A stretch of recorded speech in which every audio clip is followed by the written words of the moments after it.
All right, go ahead. Yeah, There's stats up here. just first thoughts and impressions on this one?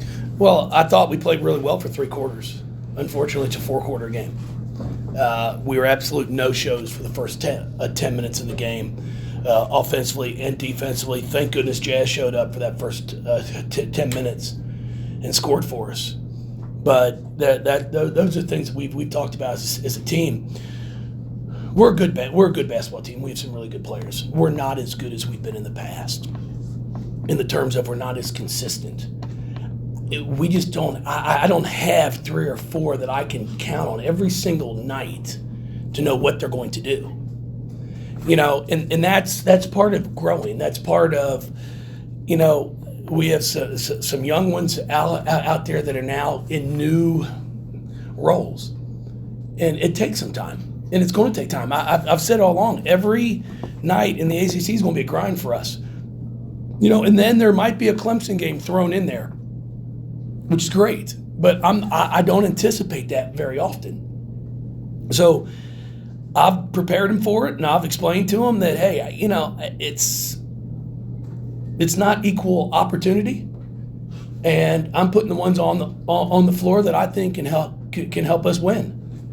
And I thought we did a really nice job of just battling and grinding it and figuring out. We finally take a lead, and then we get beat on a straight line drive. They tie it up. They take the lead again.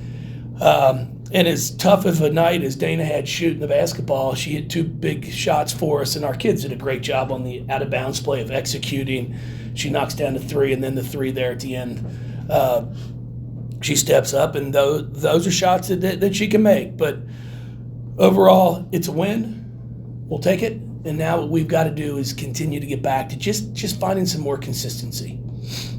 Coach, Jazz has scored like that before, but just what was it like today to see her obviously 1,000 points, career high, and she's really the one to kind of catch you guys in the game? Oh, no, she did. There's no kind about it. You know, she had a remarkable game. I was really pleased for her. Excited that, you know, she reaches 1,000 points on a win. You know, it's not very rewarding to hit your milestone and then have a loss. So I was pleased we were able to pull it out. But overall, I'm just telling you, it was a game where we had to grind, and Jazz stepped up and knocked down some pull-up jump shots, and she played really, really well. And that's what we're going to need. Now we're going to need that consistency now. And I really believe we can find it. It's just every day when you come to practice, you've got to have that mindset and mentality that it's another day at work, and you've got to put the time in. Were you getting the shots you wanted offensively, or kind of a poor? Yeah, we had some good shots. I mean, we had some good shots, some good looks, missed some, and then we did get stagnant at times. We have a habit when somebody else has the ball on our team to stand and watch. And we keep talking, you got to move without the basketball. When someone drives a gap and creates a defensive player to shift, you have to shift to the open area so we can get you the ball. And unfortunately, we kind of struggle with that. I think Gorecki is one of the best I've seen at doing that. She moves without the basketball as well as anybody.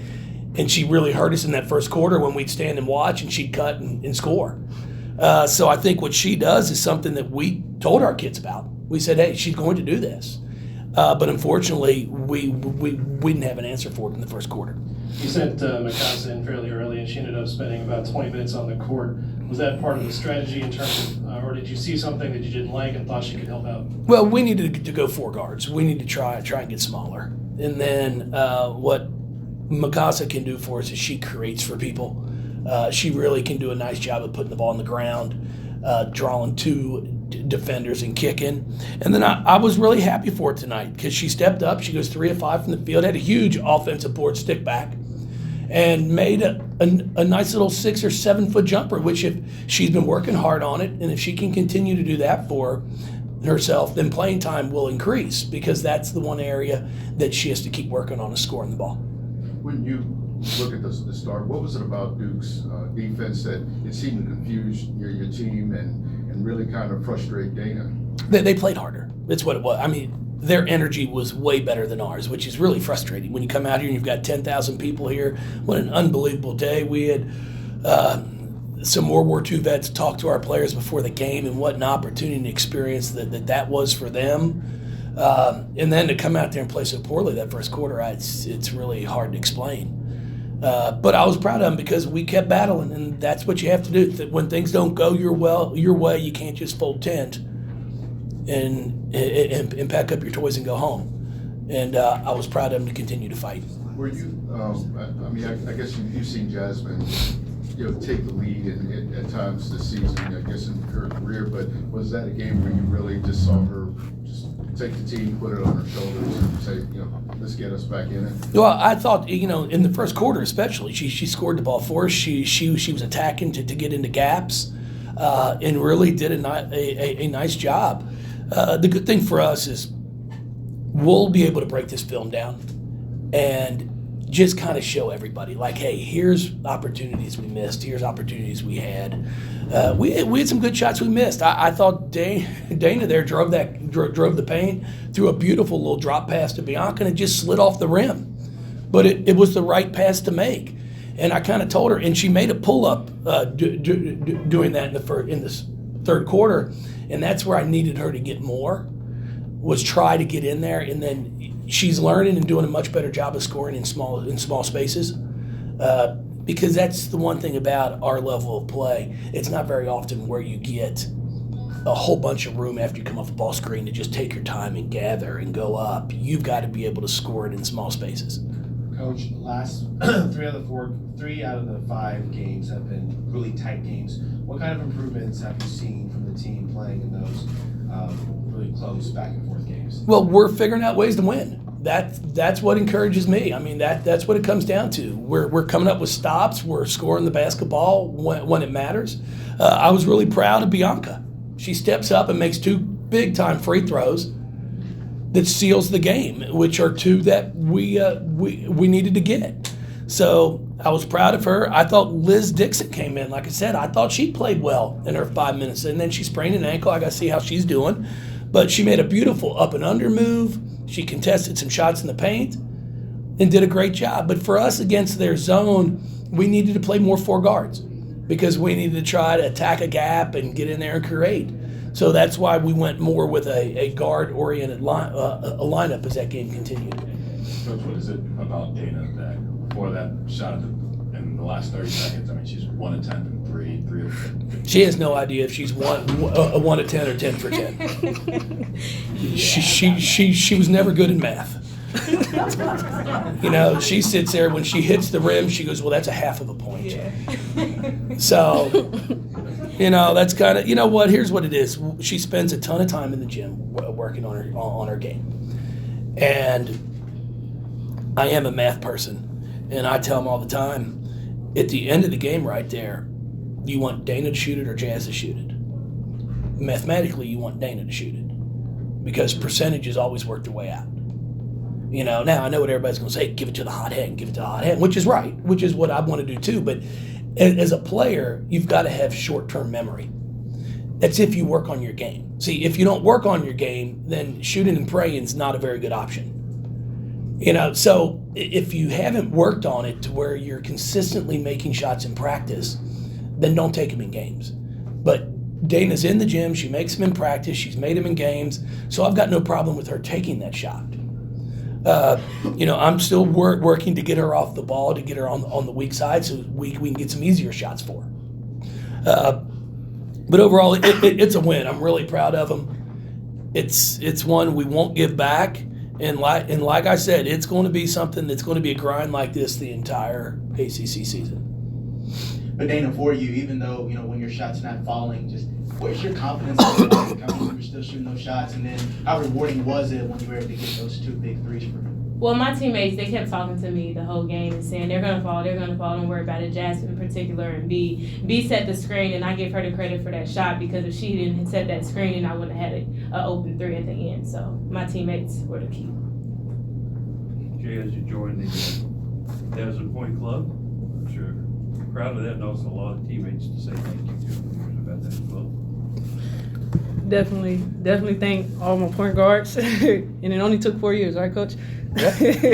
And you should thank me for playing you. Yeah, thank you. I appreciate that. If I don't play her, she don't score. True. Thank you. But Thank you. But no, it's an honor. A lot of people have came through this program, a lot of great players, and I'm just great to be a part of something special. Anything else for Coach? Guys, thank you. You guys have been fantastic. Again, the one thing I will ask you to do, if you can, anything you can put out there concerning our USA basketball game here on February the 2nd. We're trying to get 10, 11,000 in for that like we did tonight. Angel McCautry will be playing in that game. You'll have Sue Bird, Diana Taurasi, Brianna Stewart's scheduled possibly to be back for that also. You're actually going to have a team where a lot of them are going to be going over to Serbia to play in the pre-qualifying Olympic tournament right after our game. So it's going to be a pretty impressive group of young women, and I'd love to be able to get 10, 12,000 in this place. So if you all can help me do that, I'd sure appreciate it.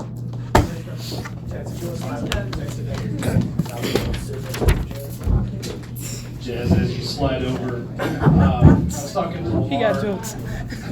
Jazz, I was talking to Lamar before the game, and he said you were in the gym last night. Would you say that anything has changed about the amount of time you're spending in the gym? Like, has your schedule kind of ramped up a little bit? Have you been more focused after the Christmas break? No, like, school's not in right now. We'll start school tomorrow.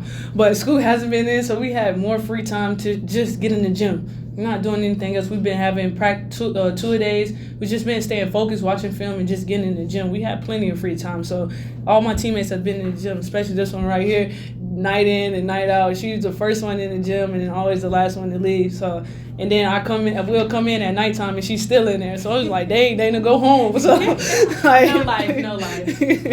And Dana, what's the next song we can expect on Down? Anything Jackson 5. I love Michael Jackson, so pretty much know all the songs. So. That was a great video. It that was. Lamar did. It was nice. Yeah.